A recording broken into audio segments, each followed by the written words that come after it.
कौन ब्रह्मा का पिता है, कौन विष्णु की मां, शंकर का दादा कौन है, हमको दे बता। ये जानने के लिए कृपया सुनिए। जगत गुरु तत्वदर्शी संत रामपाल जी महाराज के अमृत वचन सर्व पवित्र धर्मों के पवित्र शास्त्रों के आधार पर। एक यज्ञ है धर्म की, दूसरी यज्ञ है ध्यान, और तीसरी यज्ञ हवन की, चौथी यज्ञ प्रणाम, और पांचवी यज्ञ ज्ञान है। आपने ये भी साथ साथ करनी पड़ेगी। जैसे बीज बो दिया, बीज तो समझो ये मंत्र हैं जो आपको दिए जाते हैं, और खेत आपका अंतःकरण है, ये ज्ञान से साफ हो चुका है। अब इसमें सिंचाई की जरूरत पड़ती है, तो ये पांचों यज्ञ जो हैं ये आपकी सिंचाई करेगी, और ज्ञान यज्ञ जो है ये आपके अंतःकरण का अड़ंगा खरपतवार साथ के साथ साफ भी करेगी। पहले भी इसी का काम था सफाई करने का, कस्सी और कसोले आते हैं हल और ट्रैक्टर से, ये समझ लो यो ज्ञान यज्ञ है। तो ये पांचों यज्ञ प्रॉपर चलेंगे साथ की साथ। तो जैसे एक यज्ञ है धर्म की, आप देख रहे हो यहाँ कितने दूर दूर से भक्त आ रहे हैं, कितने 2,000 1500 किलोमीटर से छोटे छोटे बच्चों को लेकर अपनी माता पिता को, बूढ़े बूढ़ों को साथ ला रहे हैं। पता लग गया कि इनका जीवन सुधर जाएगा। अंतिम सांस में भी पुण्यात्मा ये सचकर मान लेना, दास कोई डूम बाट के गीत नहीं सुना रहा, दास वो कथा सुना रहा जो भगवान ने बता रखे, अपना विधान उसने आप बता रखे, और दास तो केवल आप तक पहुंचा रहा है उसके दिए हुए संविधान को एज ए एडवोकेट समझ लो, मुझे उस भगवान के और आपके बीच का वकील समझो। दास तो सिर्फ पढ़कर सुना रहा है कि उस मालिक का ये विधान है, ऐसे करोगे ऐसे हानि, ऐसे करोगे ऐसे लाभ। तो उस परमात्मा का बताया विधान है ये। यहां रोगी आते हैं, अंतिम स्थिति पर भी आते हैं, सब जगह जवाब मिल जाता है, यहां आते हैं और परमात्मा उनको समझ कर देता है।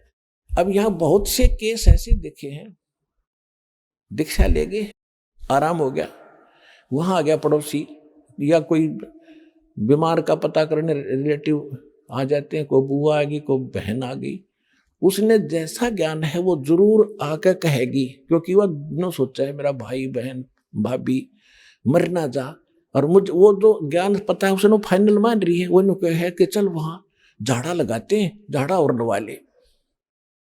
अब वो बेचारा ने सोचा तेरी बहन है, बुआ है, तेरे हित में ही कह रही है, उसको उठ के उसके साथ चलेगा, उन्हें झाड़ा लगा लिया। उस झाड़ा लाने से हमारा परमात्मा का कनेक्शन कट गया, वहां कुछ था ही नहीं उस नकली के पास। तो अब वो रोग फिर शुरू हो गया और मृत्यु को प्राप्त हो गया। बता, चाट ले उसने। तो परमात्मा कहते हैं जब तक हंसा हमरी आना और काल लगे नहीं तेरा बाड़ा, इसकी मर्यादा में रहो। तो इस प्रकार दिक्कत हो सकती है आपको, नहीं तो सबको सुख देगा। और फिर बात ये रही कि जैसे नाम ले लिया और नाम ले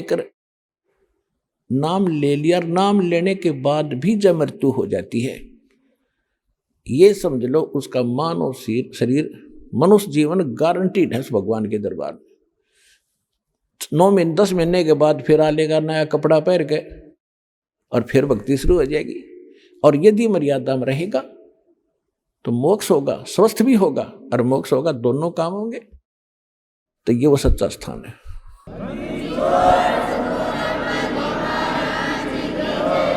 परम पिता परमात्मा पूर्ण ब्रह्म सारी सृष्टि के रचनहार कबीर देव, कबीर साहिब, कबीर परमेश्वर जी की असीम रजा से आप सभी पुण्यात्माएं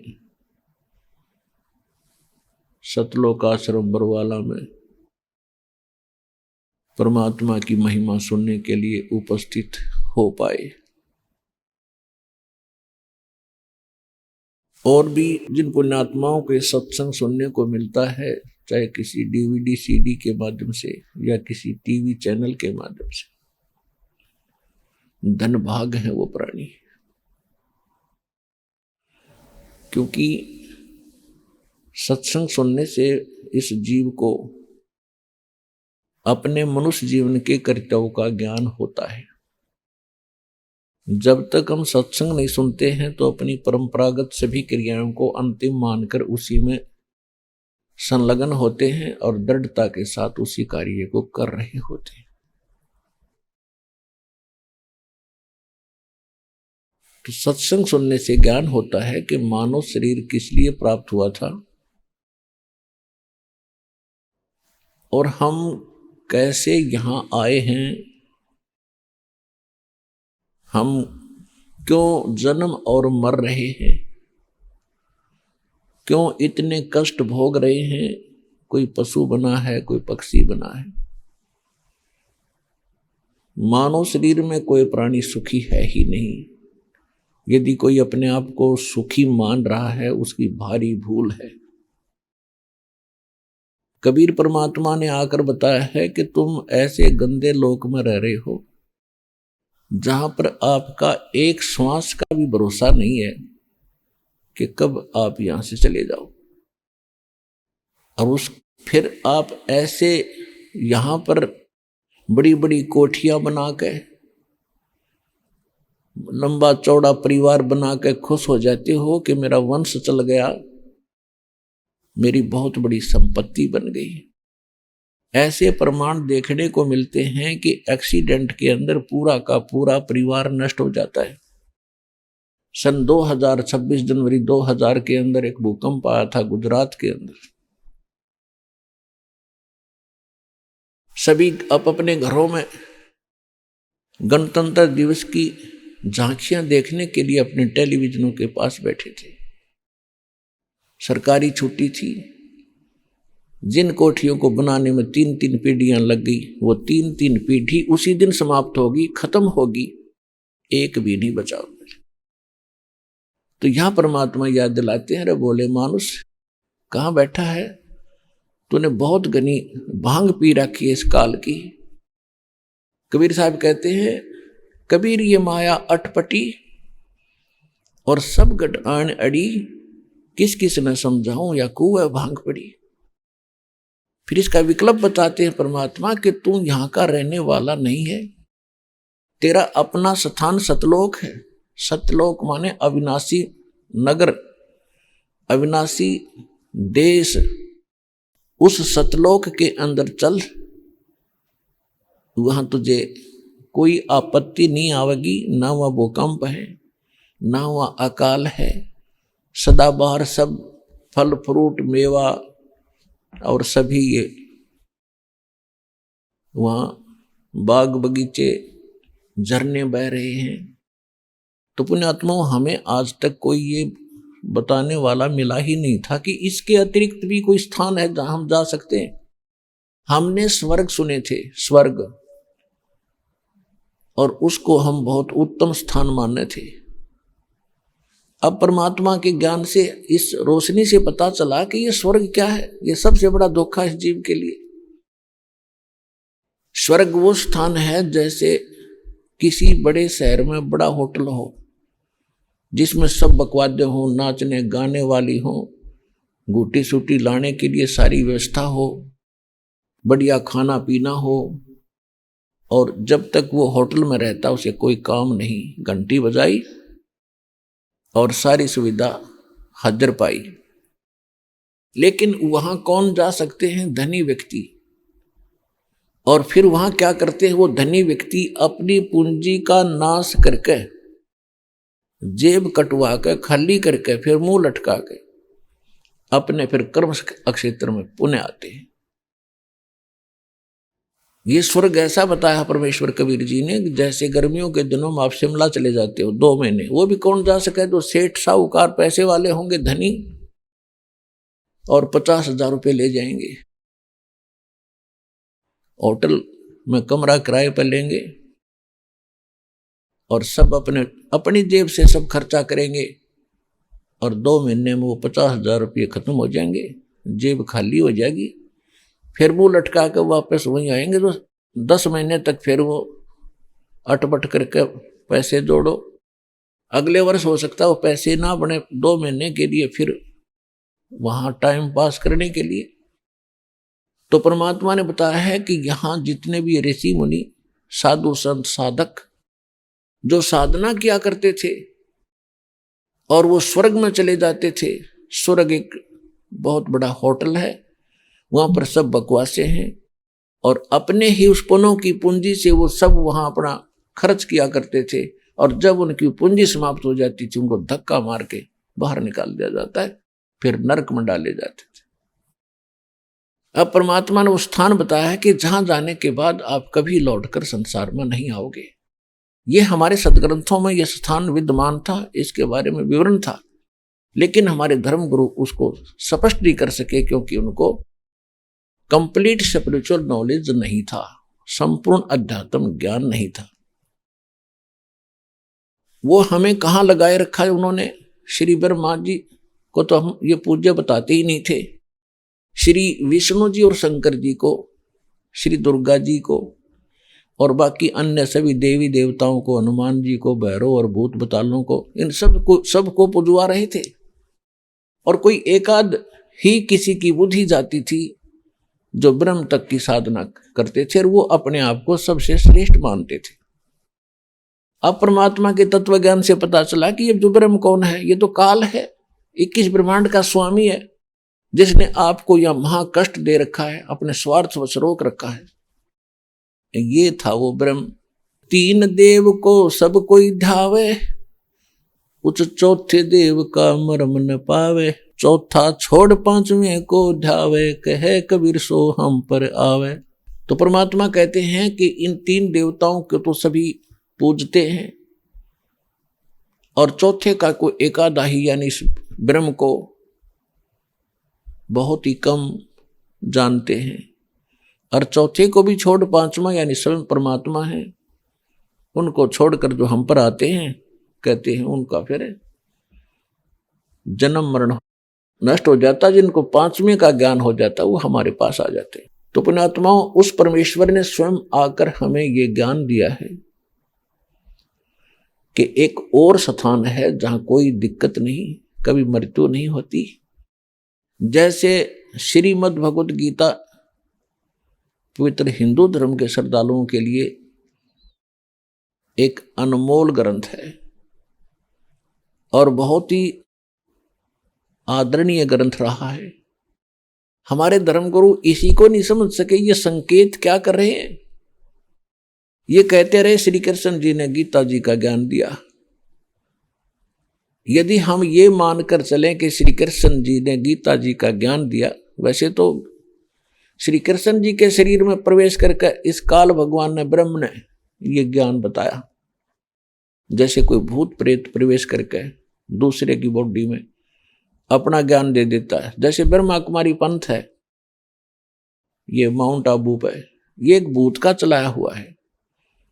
किसी में एक भूत आता है कोई माई में या किसी भगत में और वो अपनी अटपट बकवास करके चला जाता है। तो इसी प्रकार वो काल श्री कृष्ण जी में प्रवेश करके बोल रहा था। यदि हम श्री कृष्ण ही मानकर चलें और ये कहा करते श्री कृष्ण जी सर्वेश्वर हैं, अमर हैं, विष्णु जी के अवतार थे और ये सब के मालिक हैं, सब ब्रह्मांडों के रचनहार हैं, इनकी जन्म मृत्यु नहीं होती। श्रीमद् भगवत गीता अध्याय नंबर 2 श्लोक 12 में, श्रीमद् भगवत गीता अध्याय नंबर 4 श्लोक 5 और 9 में, श्रीमद् भगवत गीता अध्याय नंबर 10 के श्लोक नंबर 2 में गीता ज्ञानदाता कहता है, अर्जुन तेरे और मेरे बहुत जन्म हो चुके, तो नहीं जानता, मैं जानता हूं। तो ये खाक थे हमारे धर्मगुरु, इस सदग्रंथ को नहीं बता सके ढंग से। ये कहना क्या चाह रहे हैं? गीता ज्ञानदाता कहता मैं नाशवान, तू भी नाशवान है। फिर क्या बताया है कि परमात्मा जो वास्तव में अविनाशी परमात्मा तो कोई और है। गीता अध्याय नंबर 15 के श्लोक नंबर 16 और 17 में और गीता अध्याय नंबर 15 के श्लोक 1 से 4 में यह बताया कि उल्टा लटका हुआ संसार रूपी वृक्ष है, ऊपर को उसकी जड़ है और नीचे को 3 गुण रूपी शाखा है। और जो संत इस उल्टे लटके हुए संसार रूपी वृक्ष के सभी पार्ट बता देगा, सभी भाग बता देगा, सवेदवित, वो तत्वदर्शी संत है। गीता अध्याय नंबर 4 के श्लोक नंबर 32 और 34 का निष्कर्ष है कि गीता ज्ञानदाता कहता है कि मैंने जो अभी तक धार्मिक यज्ञों की जानकारी दी है ये कंप्लीट नहीं है। वो कंप्लीट जानकारी तो स्वयं परमात्मा अपने मुख कमल से बोलता है। उसको तत्व ज्ञान कहते हैं। वो सहशरीर आता है, यहाँ के अपने मुख कमल से बोलता है, उसको तत्व ज्ञान कहते हैं। और उस तत्व ज्ञान को तू तत्वदर्शी संतों के पास जाकर समझ, उनको दंडोत प्रणाम करके और कपट छोड़कर प्रश्न करने से वो तत्वदर्शी संत तुझे उस परमात्म तत्व का, वो तत्व ज्ञान का उपदेश करेंगे। तो इससे सिद्ध है कि गीता ज्ञान दाता भी नहीं जानता उस तत्व ज्ञान को। और फिर 15वें अध्याय के प्रथम मंत्र में यह भी क्लियर कर दिया है कि वो तत्वदर्शी संत होगा कौन, क्या पहचान है उसकी, कि उल्टे लटके हुए संसार रूपी वृक्ष को, उसके सभी विभागों को जो बता देगा वो तत्वदर्शी संत है। तो परमेश्वर स्वयं ये लीला करते हैं, चारों युग में मेरे संत पुकारे, कूक कहा हम हेल रे, हीरे माणिक मोती बरसे, ये जग चुगता ढेल रे। परमात्मा बताते हैं कि हम चारों युगों में आते हैं और अपने प्यारी आत्माओं से मिलते हैं, उनको तत्व ज्ञान से परिचित कराते हैं, वो भी गुण गाते हैं सच्चाई का, यथार्थ भक्ति मार्ग का। और मैं स्वयं भी एक संत की भूमिका करके यही ज्ञान बताता हूं। तो परमेश्वर ने 600 वर्ष पहले बताया था, अक्षर पुरुष एक पेड़ है और सरपुरुष वाकी डार, ज्योति निरंजन ब्रह्म उसकी डार, और तीनों देवा शाखा है वाई पात रूप संसार। तो परमेश्वर ने 600 वर्ष पहले बता दिया था, वो तत्वदर्शी संत की भूमिका भी स्वयं ही करते हैं। ये सभी वेद गवाही देते, आपके बहुत बार रूबरू किया है कि वेदों में यही प्रमाण है कि परमात्मा ऐसी लीला करता है, सहशरीर सतलोक में बैठा है, वो वहां तेजो में लोक है, ऐसी पृथ्वी जैसी ये है, लेकिन उसका मटेरियल अविनाशी है।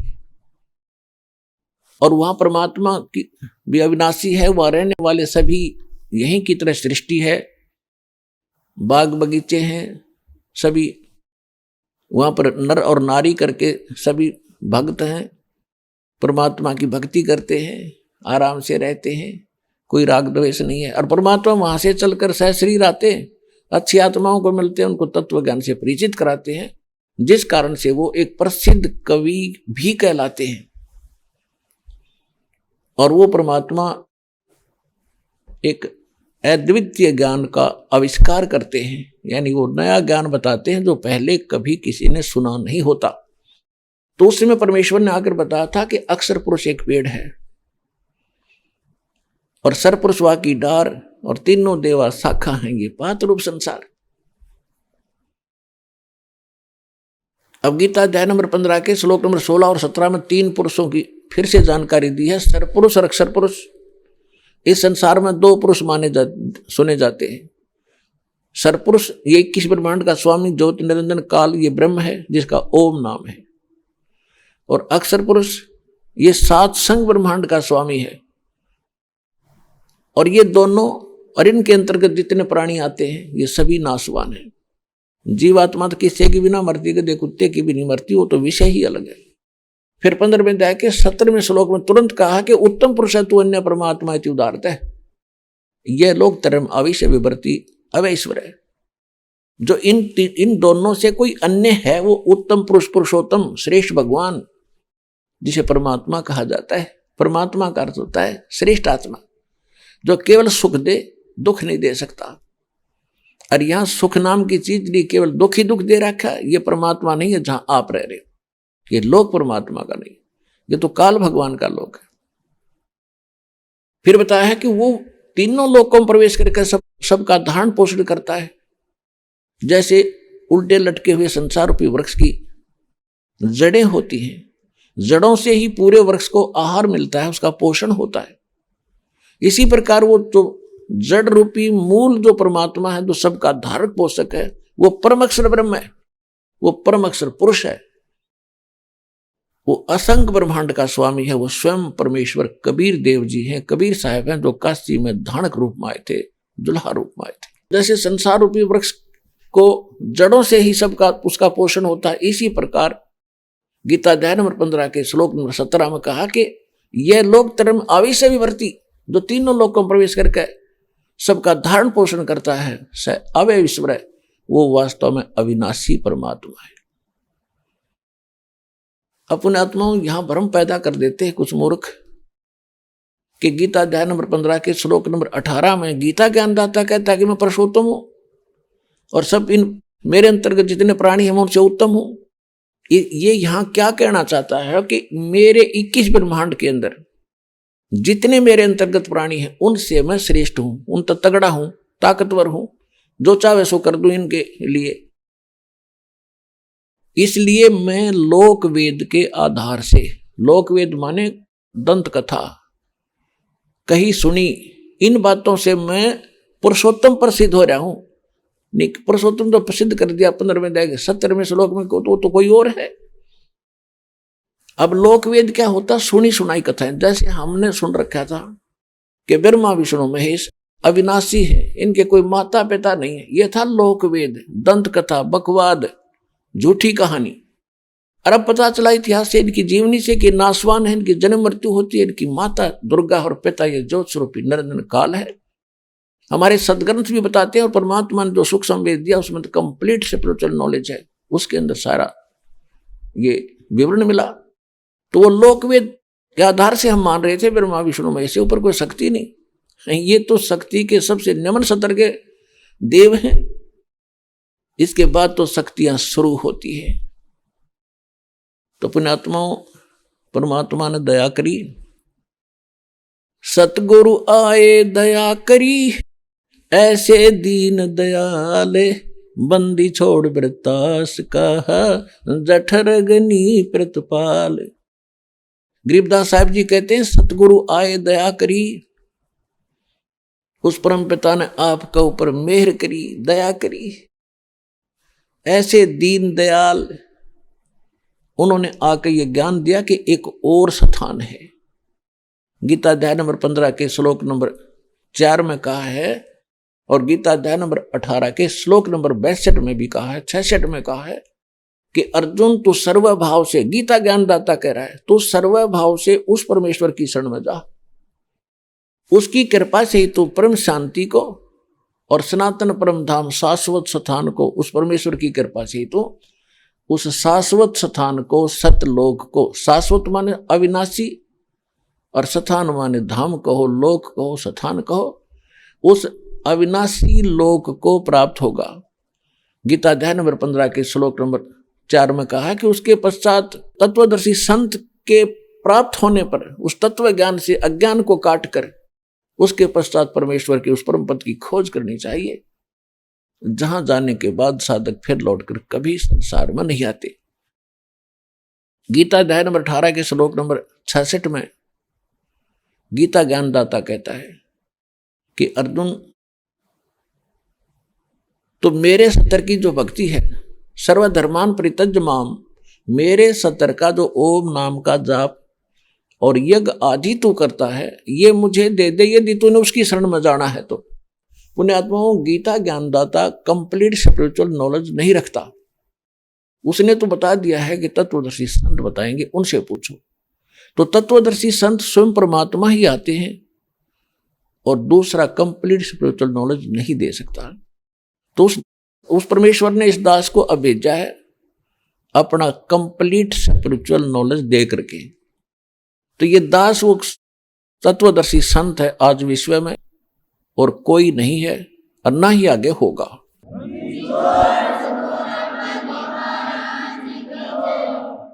तो इसमें क्या बताया है कि जैसे गीता ज्ञानदाता ने गीता अध्याय नंबर 8 के श्लोक नंबर 13 में अपनी साधना बता दी।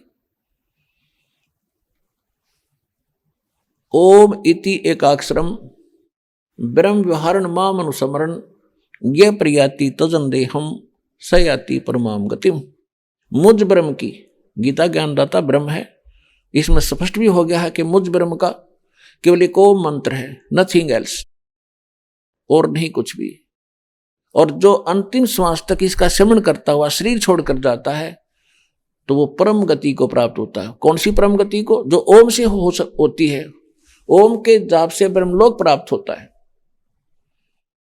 श्री देवी भागवत 7वें स्कंद में श्री देवी जी खुद कह रही है राजा हिमालय को कि तू सब बातों को छोड़ दे और मेरी भक्ति भी त्याग दे, जितना मोक्ष चाहिए से। जैसा वो ज्ञान जानती थी ब्रह्म तक का, ये ओम नाम का जाप कर, ब्रह्म पाने का उद्देश्य रख, तेरा कल्याण हो जाएगा और ब्रह्म लोक को प्राप्त हो जाएगा। वो ब्रह्म लोक में रहता है, ब्रह्म दिव्य आकाश रूपी ब्रह्म लोक में वो ब्रह्म रहता है। तो ओम नाम के जाप से ब्रह्म लोक प्राप्ति होती है। गीता अध्याय नंबर 8 के श्लोक नंबर 16 में स्पष्ट कर दिया है कि ब्रह्म लोक में गए हुए प्राणी भी जन्म मृत्यु के अंदर हैं, पुनरावृत्ति में है। पुनरावृत्ति माने आवागमन, यानी ये चक्कर बना ही रहेगा।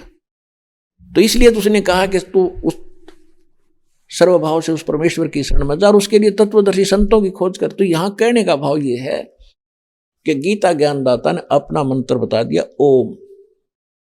अब गीता अध्याय नंबर 17 के श्लोक 23 में कहा है कि ओम तत्सत इति निर्देश ब्रह्मण त्रिविध समर्थ। ब्राह्मणा तेन वेदा च यगा विहिता पुरा। सचिदानंद घर्म ब्रह्म परम अक्षर ब्रह्म के पाने का 3 मंत्र का जाप का निर्देश है। निर्देश माने फाइनल, नथिंग एल्स, और कोई अटपट नहीं उसके साथ। 3 मंत्र का जाप है, उससे वो परम अक्षर ब्रह्म प्राप्त होगा। ओम तो ओम है ये ब्रह्म का, अक्षर पुरुष का, और तत्व ये सांकेतिक है, ये अक्षर पुरुष का जो 7 संग ब्रह्मांड का स्वामी है। और सत्य ये परम अक्षर ब्रह्म का, ये भी सांकेतिक गुप्त है, इस दास के पास है। और ओम और तत् शब्द मिलकर ये 2 अक्षर का सतनाम बनता है। और जो तीसरा मंत्र वो सार नाम है। ये सतनाम भी अभी तक गुप्त था और सार नाम भी गुप्त था। परमात्मा कहते हैं सो हम शब्द हम जग में लाए और सार शब्द हमने गुप्त छिपाए। वेदों में प्रमाण है, ऋग्वेद मंडल नंबर 9 सूक्त 95 के मंत्र 2 में, कि वो परमात्मा स्वयं आकर अपनी वाणी द्वारा ज्ञान प्रचार करता है और वो एक विशेष मंत्र, गुप्त मंत्रों का रहस्य वो आविष्कार करता है, गुप्त मंत्र का आविष्कार करता है। यह परमात्मा कहते हैं सो हम शब्द हम जग में लाए। किसी भी ग्रंथ में आज तक, किसी भी धर्म के ग्रंथ में जब तक परमात्मा नहीं आए थे 600 वर्ष से पहले, आप देख लिए पुराण, कुरान, बाइबल और अपने वेद, गीता, सोहम शब्द आपको नहीं मिलेगा। तो सोहम शब्द हम जग में लाए और सार शब्द हमने गुप्त छुपाए। तो पुण्यात्मा, उस परमात्मा ने बताया है, जैसे गीता अध्याय नंबर 18 के श्लोक 66 में कहा है, सर्व धर्मान परित्यज माम। क्योंकि ये कंप्लीट कोर्स है, इस 3 मंत्र का जाप करना पड़ेगा जिसने मोक्ष चाहिए। फिर ये कहता है जब तत्वदर्शी संत मिलेगा तो ज्ञान भी कंप्लीट देगा, मंत्र भी सही देगा। तो इसलिए कह रहा है कि उस मंत्र में, जो 3 मंत्र के जाप में जो मेरा मंत्र है ओम, उसकी धार्मिक क्रियाएं सारी कमाई मुझे दे दे, तब मैं तुझे मुक्त कर दूंगा, छोड़ दूंगा। तू जा सकता है उस परमात्मा की शरण में, जिसके लिए 18वें अध्याय के 62वें श्लोक में कहा है सर्व धर्मान परित्यज माम एकम शरणम व्रज। या इन सभी अनाड़ी अनुवादकर्ताओं ने इतना गलत अनुवाद कर रखा है सारी गीता का, जो न यू टर्न कर दिया उन्होंने, सारा भाव बदल दिया। व्रज माने जाना होता है, और इन्होंने कर दिया क्योंकि श्री कृष्ण के ऊपर इनकी बुद्धि नहीं उठ रही थी, उनको सर्वशक्तिमान मान रहे थे। तो इन्होंने कर दिया कि सभी मेरी पूजाओं को मुझ में छोड़कर मेरी शरण में आ जा। गीता अध्याय नंबर 2 के श्लोक नंबर 7 में अर्जुन पहले ही कह रहा है कि मैं आपकी शरण में हूं, आप मेरे भगवान हो, मेरे गुरु हो, और मेरी बुद्धि काम करना बंद कर गई है, जो मेरे हित में हो आप बताओ, मैं आपकी शरण हूं। शरण तो पहले ही था, अब ये क्या कहना कि मेरी शरण में आ जा। तो ये गलत अनुवाद किया इन्होंने। यह कहता गीता ज्ञानदाता कहता है सर्व धर्मान परित्यज माम, मेरे सतर की जो भी धार्मिक अनुष्ठान तू करता है, जाप करता है, यज्ञ करता है, ये मुझ में छोड़। एकम शरणम व्रज, एकम जिसके बराबर दूसरा ना हो, अद्वितीय, उस परमेश्वर की शरण में व्रज माने जा। ये बोंदू मूर्ख बना रहे। अरे गो माने इंग्लिश वर्ड है, गो माने जाना होता है, और वो कहीं भी सेंटेंस में लगा हो उसका अर्थ कम नहीं हो सकता। आना नहीं हो सकता, सीधी सी बात है, बुद्धिमान को संकेत पर्याप्त है। तो ये अज्ञानी थे सारे जितने ऋषि महर्षि आज तक हमें मूर्ख बना रहे थे।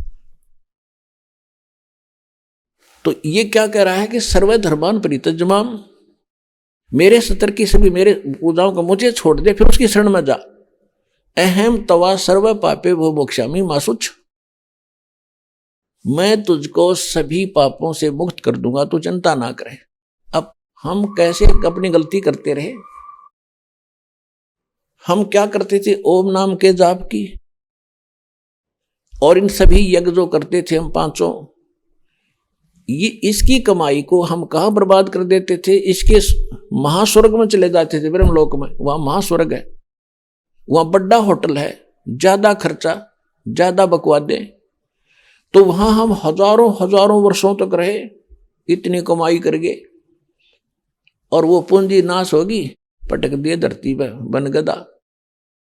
तो हम अपने पाप के आधार से हम फिर कर्म भोगते रहे। तो अब जैसे हमने किसी का ऋण ले रखा है, उसने हमें बंधक बना रखा है। पहले बंधु हुआ मजदूर हुआ करते थे, ऋण ले लेता तो पूरा करे बिना उसको छोड़ते नहीं थे। तो अब परमात्मा ने हमें ऐसी साधना कमाई दे दी, हमने पार्ट साइड ये कर लिया बिजनेस इस भक्ति वाला, तो हम इतने धनी हो गए, इसका ऋण दे देंगे, ये हमें छोड़ देगा, फिर नहीं रख सकता। तो परमात्मा ये कहता है कि मेरे सतर की जितनी कमाई पूजा है तू मुझे छोड़ दे, फिर मैं तुझे सब पापों से मुक्त करूंगा। जब हमने ऋण दे दिया किसी का, ले रखा था, तो फिर हम बरी हुए, उसका हमारा कोई लिंक नहीं रहा। तो ये कह रहा है यहां पर कि फिर क्योंकि ये हम पुण्य तो खत्म कर देते इसके होटल में, और पाप हमारे सिर पर रह जाते, उन भोगते गधे कुत्ते बन के। अब परमात्मा ने कहा कि जब ही सतनाम हृदय धरो, भयो पाप को नाश, जैसे चिंगारी अग्नि की वही पड़े पुराने घास।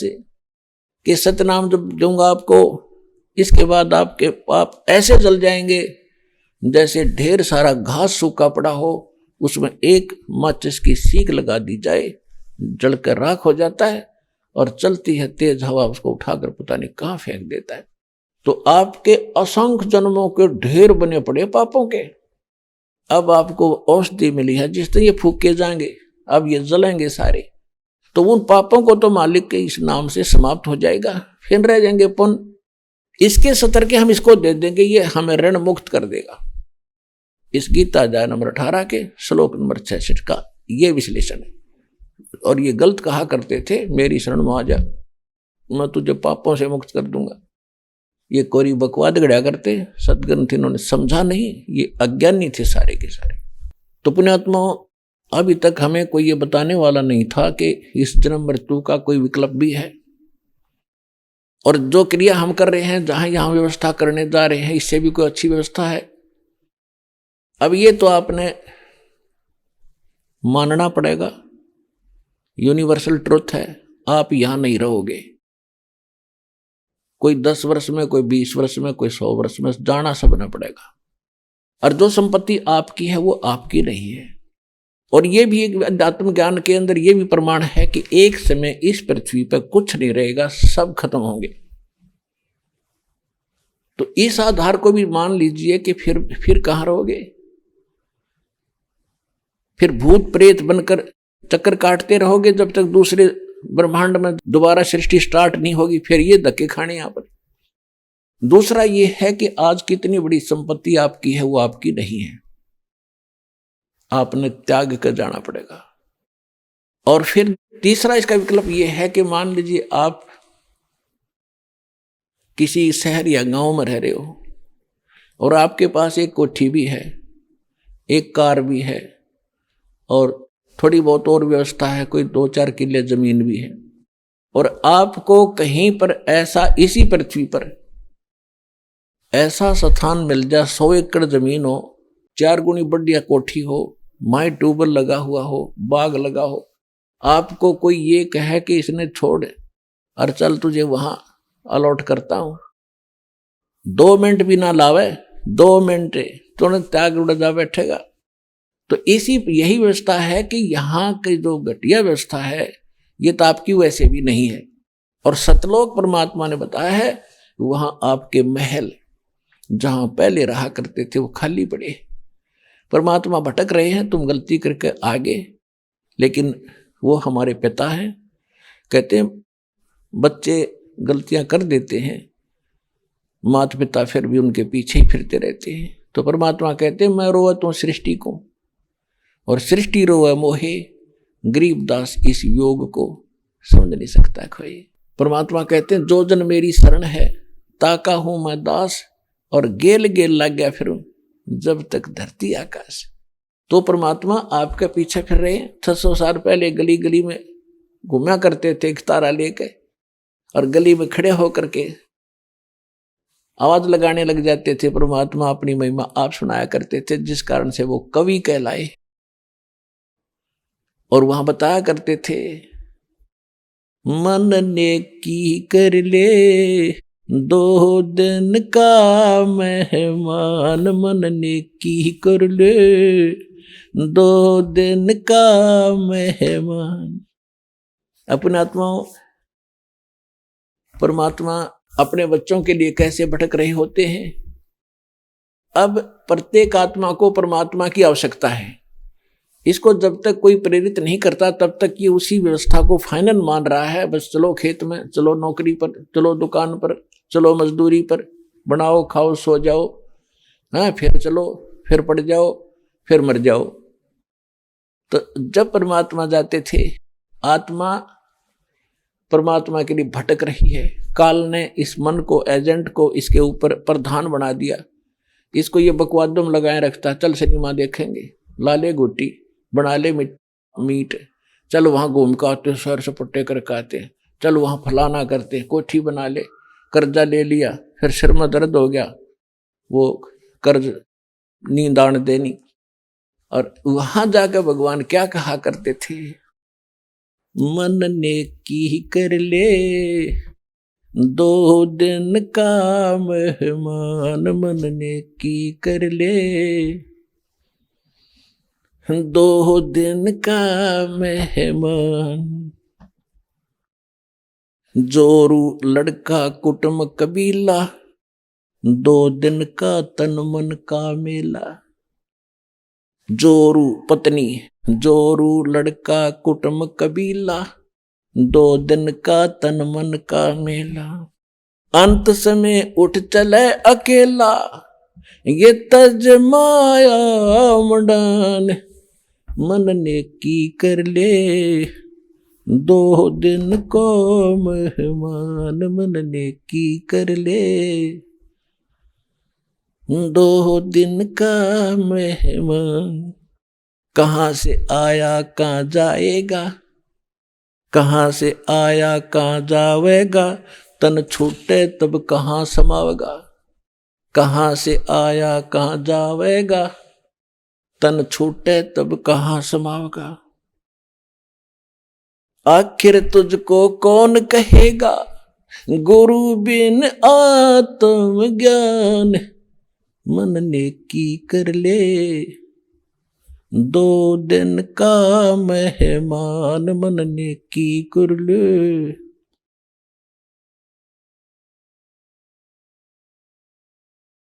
मन ने की कर ले 2 दिन का मेहमान। कौन तुम्हारा सच्चा साईं, साईं माने मालिक परमात्मा, आपका सच्चा मालिक कौन है। कौन तुम्हारा सच्चा साईं, झूठी है ये सकल सगाई। ये सब नाते रिश्ते सब अस्थाई है, कल मृत्यु हो जाएगी, फिर कोई पशु बनेगा, कोई पक्षी बनेगा। कहाँ तू जुगाड़ जोड़े बैठा भोली आत्मा, कुछ चिंता कर, विचार कर इस बात पर। कौन तुम्हारा सच्चा साईं, झूठी है ये सकल सगाई। चलने से पहले सोच रे भाई, कहाँ करेगा विश्राम, मन ने की कर ले 2 दिन का मेहमान, मन ने की कर ले 2 दिन का मेहमान। हर हट माल पन घट जो भरीता, आवत जात बुरे और रीता। जुगन जुगन तू मरता जीता, करवा ले रे कल्याण, मन ने की कर ले, 2 दिन का मेहमान, मन ने की कर ले,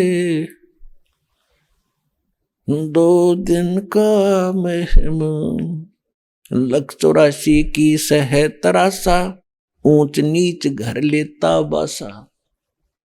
184 की सह तरासा, ऊंच नीच घर लेता बासा। कह कबीर मिटाऊं सब रासा, कर मेरी पहचान, मन ने की कर ले, 2 दिन का मेहमान, मन ने की कर ले, 2 दिन का मेहमान। अपने आत्माओं, आप जब इस ज्ञान से परिचित होगे तब आपकी आत्मा रोया करेगी कि हम किस बात पर, किस आशा को लेकर जी रहे थे। आप अपने आप को एक मूर्ख समझोगे। अब इस मालिक के नाम से लगने के बाद आपके घर में भी सुख, क्योंकि ये सुख सागर है, दीन दयाल है और सब कष्ट हरता, सब दुख हरता, सब सुख करता, ये संकट मोचन कबीर परमेश्वर है। वो भी सुख देगा आपको ताकि आप भक्ति कर सको। ना भक्ति नहीं बन सकती जीवित जब तक थोड़ी बहुत राहत इस आत्मा को नहीं मिलेगी। तो क्या कहते हैं, अब कहीं भी जाकर परमात्मा खड़े हो जाते थे और इन बातें न सुनकर आत्मा का जरूर चेतना होती है। ठीक है, ये ज्यादा विकारों में दबगी, पाप कर्मों की छाया घनी इसके ऊपर होगी, बीच में बादल अड़ गए, आत्मा और परमात्मा के बीच में घना फैसला कर दिया। तो उसके लिए परमात्मा ने विधि बताई है कि जैसे सूरज के आगे बदरा, ऐसे कर्म छयारे, प्रेम की पवन करो चित मंजन, जल के तेज नयारे। जैसे सूरज के आगे बादल अड़ जाते हैं, दिन में भी रात दिखाई देती है, आज आपके ऐसी स्थिति होगी। अब इस भक्ति करोगे, इन नामों का जाप करोगे, ये प्रेम की पवन चलेगी। जैसे हवा तेज चलती है, बादलों को फेंक देती है इधर उधर, और फिर सूर्य का प्रकाश साफ दिखाई दे रहा होता है, प्रकाश हो जाता है। इसी प्रकार इस पाप कर्मों के बादल आत्मा और परमात्मा के बीच में अड़ गए। इस भक्ति के कारण आप में एक प्रेम जागेगा और प्रेम की फिर आंसू बहा करेंगी। प्रेम की कहते हैं जैसे सूरज के आगे बदरा बादल, ऐसे कर्म छयारे, कर्म की छाया ऐसे है, और प्रेम की पवन करे चितमंजन, फिर झलके तेज नयारे। तो कहीं भी चौराहे पर खड़ा होकर दाता ये वचन बोला करते और कहा करते कि इस माया जोड़न की ट्रेनिंग, नरक में जान की शिक्षा तो आपको कोई भी दे देगा। आखिर तुझको कौन कहेगा, गुरु बिन आत्म ज्ञान, मन ने की कर ले, 2 दिन का मेहमान। इसलिए परमात्मा ने कहा है, सतगुरु के दरबार में जाइयो बारंबार, बोली वस्तु लखा दें है सतगुरु दातार। परमात्मा कहा करते थे, नाम सुमर ले सुकर्म कर ले, कौन जाने कल की, खबर नहीं पल की। पुणात्मा, आप पर मेहर हो रही है दाता की, अमृत वर्षा हो रही है आपके ऊपर, रह कर ऐसी कलयुग में। पहले तो कोई सोचता ही नहीं भगवान बजे, और कहीं किसी की प्रेरणा होती है तो नकली हजारों लाखों की संख्या में नकली संत ठग बैठा दिए। आपके ऊपर कलम तोड़ रखी दाता ने, कैसे आपको ज्ञान हुआ, कैसे आप तक ये संदेशा पहुंचा और कैसे आपका यहाँ आना हुआ। आप आम जीव नहीं हो, परमात्मा की विशेष लाडली आत्मा हो, जिनके विषय में कहते हैं गोता मारू स्वर्ग में जा बैठूं पाताल, और कह कबीर में ढूंढता फिर अपने हीरे मोती ला। अब क्या बताते हैं, अब क्या याद दिलाते हैं, बोली आत्मा तू कहां फंस बैठा। यहां परमात्मा कहते हैं कबीर हरि के नाम बिना राजा रस सब हो और मट्टी लदे कुमार के घास ना नहीं रहे कोई। देखो कितने दयालु हैं। परमात्मा के लिए तो राजा भी उसका बच्चा है। और जितने IAS IPS या जज, इंजीनियर, डॉक्टर या छोटे कर्मचारी, अधिकारी या मजदूर, किसान, दुकानदार, बिजनेसमैन, ये सभी या रिक्शा चालक, वो बच्चे उसी के हैं। और यहां काल की जो भांग पी के को घड़ी पी रहा है, उसने बड़ी पोस्ट मिल गई, थोड़ी पी रहा है, वो अपने रिक्शा चला रहा है। तो परमात्मा कहते हैं वो सभी के लिए संदेश दे रहे हैं। राजा को भी समझा रहे हैं कि यदि भक्ति नहीं करेगा अगले जन्म में गधा बनेगा। तो यह कोई छोटी बात है ये बता देना तू क्या बीतेगी तेरे आगे जाने में। ना मानने वो उसकी बुद्धि कमजोर है। जब राजा ही गधा बनेगा तो आम जनता को कहने की आवश्यकता ही नहीं, वो क्या बनेगी फिर भक्ति बिना। अंडरस्टूड है, क्योंकि राजा को तो हम समर्थ मानते हैं, उससे तो बहुत ज्यादा उसको मानते हैं कि समर्थ है, सब कुछ कर सकता है। तो यहां भगवान हमें बताना चाहते हैं, जिन राजाओं और राजनेताओं के पीछे तुम घूम रहे हो तुम्हें सुख दे, या इनका अपनी भरोसा कल के हो जाए, तो उनका भाव ये नहीं है कि वो बुरे आदमी है। परमात्मा के कहने का ये उद्देश्य नहीं है कि वो अपना काम सीमित ही कर सकते हैं, आपको सुखी नहीं कर सकते। क्यों नहीं कर सकते? एक मंत्री, मुख्यमंत्री कम से कम भी 5-6 लाख लोगों का नुमाइंदा होता जो उसको वोट डाल के चुनते, और सारे 5 साल 10 वर्ष या 15 वर्ष भी रह जाएगा, कितना के दे देगा वो। नौकरी दे दी लड़के को, लड़के की मृत्यु होगी, चाट ले नौकरी ने, और नौकरी भी उसको कोई भी चीज है उसको मिलेगी जिसके भाग में लिखा है। राजा कलम चेंज नहीं कर सकता किस्मत की। तो कहने का भाव दास का ये है कि तुम भगवान से जुड़ो और इन्हीं से फिर आपके सारे काम करवाओगा, क्योंकि करता तो जैसे ब्रह्मा विष्णु महेश है, ये भी भगवान के बच्चे हैं, ये राजा हैं 3 लोग के। इनसे भी परमात्मा आपके काम ये खुद कराएगा बैठ के सूक्ष्म रूप से जाके। जब आप सत भक्ति करोगे और वो विवश हो जाएंगे करने के लिए, वो सोच भी नहीं सकेंगे मैंने कब के कर दिया, आपके लिए ऐसी कलम तोड़ देगा। अब आपको बताते हैं, थोड़ा सा इतिहास बता दें यहाँ गंदे लोग का या जीव का भरोसा नहीं। अभी आपने सुना, नाम सुमर ले सुकर्म कर ले, कौन जान कल की खबर नहीं पल की। पुणात्मा दास की आत्मा में इतनी रोशनी कर दी दाता ने, आप और सभी यहाँ पृथ्वी के जितने प्राणी हैं उनका भविष्य दिखाई देता है। इनके लिए के बनेगी जो भक्ति नहीं करते, और जो इस साधना पर लग गए उनको सुख कितना होगा दास को सब पता लग गया। और वही मैं आपको बताना चाहता, परमात्मा का विधान जो भगवान बताया करते, दास तो एज ए टेप रिकॉर्डर काम कर रहा हूं, उसको अपने अंदर रिकॉर्ड कर लिया या पढ़ लिया और आपको बता रहा हूं ये विधान है भगवान का। इसने जो मानेगा वो सुखी होगा और तोड़ेगा वो दुखी होगा। तो विधान बता रहा हूं भगवान का, इसको तोड़ने वाले को ये दुख होगा और इसको अनुकूल चलने वाले को ये सुख होगा। अब देख थोड़े से इतिहास गिना दूं आपको। एक पोलैंड देश का प्रधानमंत्री और अपने सारे सहयोगी मंत्रियों सहित MP सहित, जिसमें एक जहाज में 95 व्यक्ति थे वह सचिव सहित, और जा रहे थे किसी राजनेता का शोक व्यक्त करने, मुंह कांड जावे थे, और वो जहाज एक्सीडेंट हो गया, खत्म हो गया। 95 के 95 मर गए। अब उनकी कितनी आशाएं थी। अब परमात्मा बार बार कहते हैं, नाम सुमर ले सुकर्म कर ले, कौन जाने कल की खबर नहीं पल की। एक अरुणाचल प्रदेश का मुख्यमंत्री जी हेलीकॉप्टर में जा रहा था, लोग वहां माला लिए खड़े थे, स्वार्थी लोग, ये करेगा वो करेगा, उसको ऐसे माला डालूंगा, इतना है, मैं ये साइन कराऊंगा, मुझे फलाना लाभ होगा। वो हेलीकॉप्टर क्रैश हो गया, एक्सीडेंट हो गया।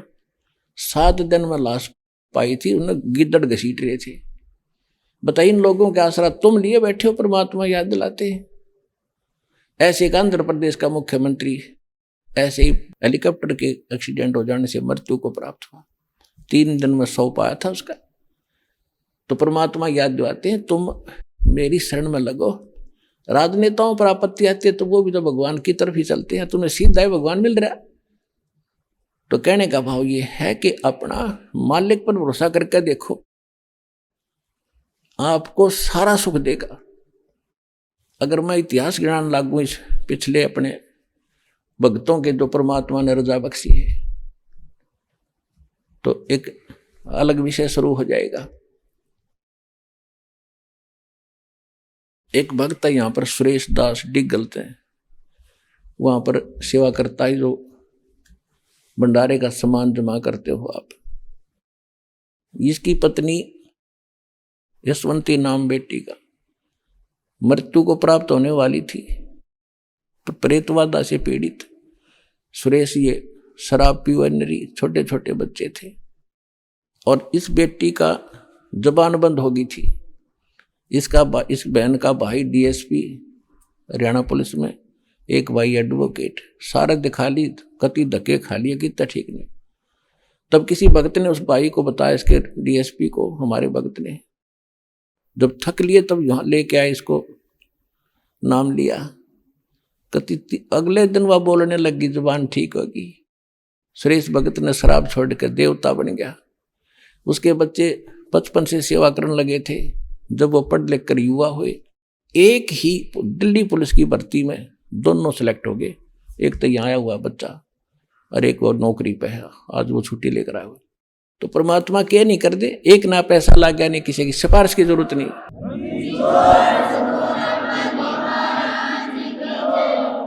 ऐसे ऐसे 1000 प्रमाण मैंने लिख रखे हैं जो हमारे भक्तों को परमात्मा दिया, और किसी से कहने की जरूरत पड़ी नहीं, किसी का रिक्वेस्ट करने की आवश्यकता नहीं पड़ी नेता और इन मंत्रियों को।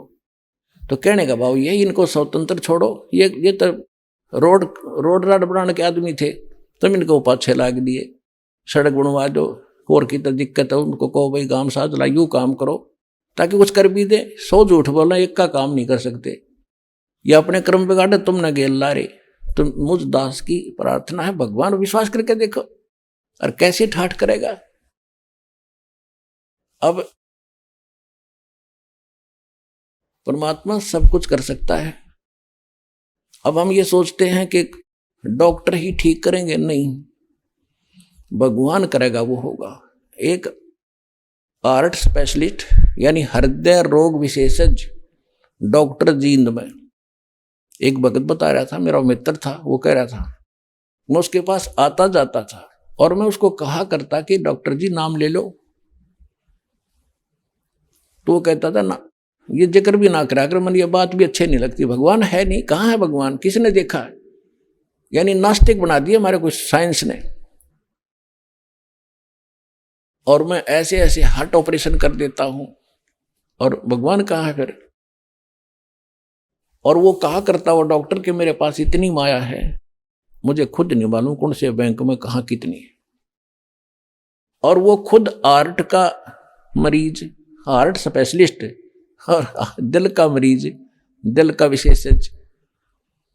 वो बता रहा था भक्त कि जब मैं उसकी मृत्यु का पता चला, जब मैं गया, तो ये बता रहे थे कि उसके हाथ में टैबलेट थी, वह गोली लेता था, खुद भी दिल का मरीज और दिल का ही डॉक्टर।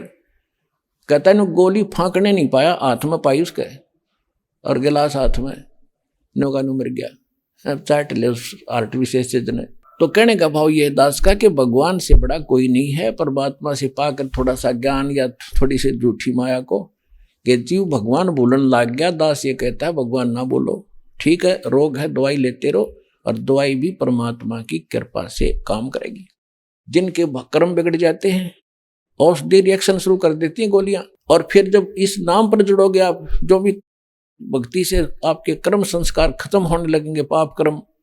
आइए अब हम उन श्रद्धालुओं के अनुभव जानते हैं जो जगत गुरु तत्वदर्शी संत रामपाल जी महाराज जी से दीक्षा प्राप्त कर चुके हैं तथा उनके द्वारा बताए गए भक्ति मार्ग पर चल रहे हैं। नमस्कार सर। सत्साह जी। सर क्या नाम है आपका? गोरखदास। कहाँ के रहने वाले हैं? प्रेमनगर लुधियाना पंजाब से। सर संत रामपाल जी महाराज से नाम दीक्षा लेने से पहले क्या आप कोई भक्ति साधना भी करते थे? मंगलवार का व्रत करते थे, शिव जी के जल चढ़ाते थे। सर आप संत रामपाल जी महाराज की शरण में कैसे आए? सर जी, हमारे एक दोस्त है, वहाँ पे भक्ति सौदागर नाम संदेश की पुस्तक पहुँची थी और वो दोस्त ने पढ़ा नहीं, पर मैं कबीरपंथी था उसके बाद में, तो वो जानता था ये कबीरपंथी है और उसने मुझे दिया। जब उसने भक्ति सौदागर का संदेश पुस्तक दे रहा था तो हमारे हाथ ऐसे ऐसे काँप रहे थे लेने के लिए, पर फिर भी हिम्मत परमात्मा ने कराई और उस पुस्तक को लिया। जब पढ़ते रहे, पढ़ते पढ़ते हमें इतना वो हुआ कि जो हमारी दवाइयाँ चल रही थी पहले, जैसा कि रिकॉर्ड में ले रखा हूँ, तो उस पुस्तक पढ़ने मात्र से हमारी दवाइयाँ वो छूट गई, जो कि हम बिना दवाई खाए एक पल भी चल नहीं पाते थे। और जब पुस्तक पढ़ना किसी कारण से हमने काम ज़्यादा होने के कारण हम पुस्तक नहीं पढ़ पाए उस दिन से हमें दवाइयाँ फिर खाना शुरू हो गया। उसके बाद फिर पुस्तक में पढ़ना शुरू किया, पर वो बात नहीं हुई। पुस्तक पढ़ते पढ़ते मतलब हमें ये हुआ कि हम कैसे वहाँ पे पहुँचे। फिर रात में परमात्मा से प्रार्थना की, दाता हम तो कभी देखा भी नहीं, बरवाला आश्रम कहाँ पे क्या है, आप ही दया करो। फिर उसी के दूसरे ही दिन सुबह जब हम नाई की दुकान पे अपना बाल कटवाने गए थे, वहाँ पे सतलोक आश्रम बरवाला का ही भगत पहले से सेव करा रहा था, तो वो नाई से चर्चा कर रहा था वो भगत। तो उससे मैंने सुनी सतलोक की कहानी, तो उससे पूछा, भगत जी ये तो सतलोक की आप बात कर रहे हो? तो वो भगत बोला, हाँ जी वहीं का हूँ। तो आप कैसे? मैं कहा मैं तो किताब पढ़ा हूँ। आप कैसे वहाँ से? कहता हम वहाँ जाते रहते। तो फिर उसको बोला मैं कि भाई आप मुझे भी लेके चलना। तो बोला ठीक है, आज के मतलब पूर्णिमा को सत्संग होगा, वो उस पर हम चलेंगे। सर संत रामपाल जी महाराज से नाम दीक्षा लेने के बाद आपको भी कोई लाभ प्राप्त हुए? उसके बाद तो कई लाभ हुए जी। जैसे हमारी दवाइयाँ छूटी, मेरे को पैरालिसिस हो गया था दिमाग में रसोली के कारण, ये उसी दवाइयों के हैं जो हम पहले दवाइयाँ खाया करते थे। ये रिपोर्टें हैं, अल्ट्रासाउंड है। सर पैरालिसिस हुआ था, सिर में गांठ के कारण ऐसा हुआ था, जो कि डॉक्टरों से काफ़ी दिन तक इलाज करवाया, 7-8 इलाज करवाया, पर नहीं फ़ायदा हुआ था। जब संत रामपाल जी महाराज की शरण में गया, फिर उसके बाद लाभ हुआ। और कई लाभ हुए सर जी। जैसे हमारी आर्थिक स्थिति कमज़ोर हुआ करती, इस समय बंदी छोड़ सदगुरु रामपाल की रजा से हमारे सारे सुख हो रहे हैं, कमाई भी अच्छी हो रही, और जो और खर्चे थे दवाइयों के, ये जो खर्चे जाते थे ये भी बिल्कुल सीमित हो गए। कभी बुखार की या किसी और चीज़ की दवाई लेनी पड़ती, बाकी वैसे पर्सनल कोई दवाई नहीं लेनी पड़ती। और पहले गाड़ी चलाया करते थे तो हमारा ध्यान इधर उधर हो जाया करता था, पर अब जब भी गाड़ी चलाते हैं तो बिल्कुल सेम सही चलती, सब कुछ होता है, ना कोई एक्सीडेंट होता है ना कुछ होता है। नहीं पहले कई बार ऐसा हो गए थे। सर क्या आप नशा भी करते थे? पहले करते थे, बीड़ी सिगरेट ये सब करते थे, लेकिन जब से संत रामपाल जी महाराज की शरण में आया, सारी बुराइयां त्याग दी, सिर्फ परमात्मा की भक्ति करते हैं। सर आप बता रहे हैं कि संत रामपाल जी महाराज से नाम दीक्षा लेने के बाद आप नशा मुक्त हो गए। यह कैसे संभव हो रहा है कि संत रामपाल जी महाराज से नाम दीक्षा लेने के बाद आप लोग नशा मुक्त हो रहे हैं? बंदी छोड़ सदगुरु रामपाल जी महाराज मंत्र जाप बताते हैं, उस मंत्र जाप करने से ही सारी बुराइयां छूट जाती हैं। तो जो श्रद्धालु आज आपको देख रहे हैं, आप उन्हें क्या संदेश देना चाहेंगे? भक्त समाज को ये संदेश देना चाहता हूँ कि बंदी छोड़ सदगुरु रामपाल जी की शरण में आए और सारी बुराइयों को त्यागे और बंदी छोड़ सदगुरु रामपाल जी महाराज से नाम उपदेश लें। सर संत रामपाल जी महाराज से नाम दीक्षा कैसे ले सकते हैं? के लिए ये है कि भाई जो टेलीविजन चैनल चलता है उस पे पीले रंग की पट्टी आती है, उसमें वो नंबर होते हैं, उन नंबर पे आप फ़ोन करो और उन फ़ोन नंबर से जो भी भगत भाई फ़ोन उठाएंगे वो आपको हर ज़िले का मतलब स्थान बता देंगे कि फला जगह पे यहाँ पे नामदान सेंटर हैं और वहाँ से आप नाम लें। धन्यवाद सर। सत साहेब जी।